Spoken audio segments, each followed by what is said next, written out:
Sagutin ko lang yung yung comment ni Sir Vin dito sa air cooler daw niya. Sabi niya, ganun din po sa akin, kuya.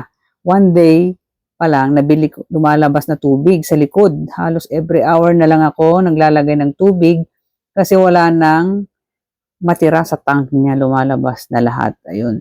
Kung bago po yan, sir, yung air cooler nyo, dapat ibalik nyo or i-message nyo si seller. Ba't ganun, di ba? Kasi yung sa akin naman kasi dati, kaya yung kung makapanood nyo yung video ko, meron akong video na ganun, lumalabas yung tubig doon sa likod, is yung yung filter marumi na masyado. Meron kasi yung parang pinaka-filter doon sa likod, nililinis yun kasi pag nagdumi yun, ayun nagbabara, kaya nag-overflow yung tubig, kaya lumalabas.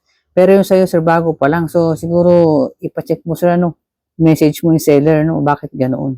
Pero kung kaya mo, meron din kasi akong video niyan dito rin. I-check mo na lang kung paano maglinis madali lang, tatanggalin mo lang yung filter sa likod tapos linisin mo. Ayun, baka makatulong. Kasi ganoon ginawa ko sa akin Pero nung sa akin, nung bago pa lang naman yung air cooler ko, kasi hindi naman ganoon, hindi naman lumalabas, no? Siguro mga naka 2 years din bago siya yung ganoon na kasi nga madumi yung filter. Sir.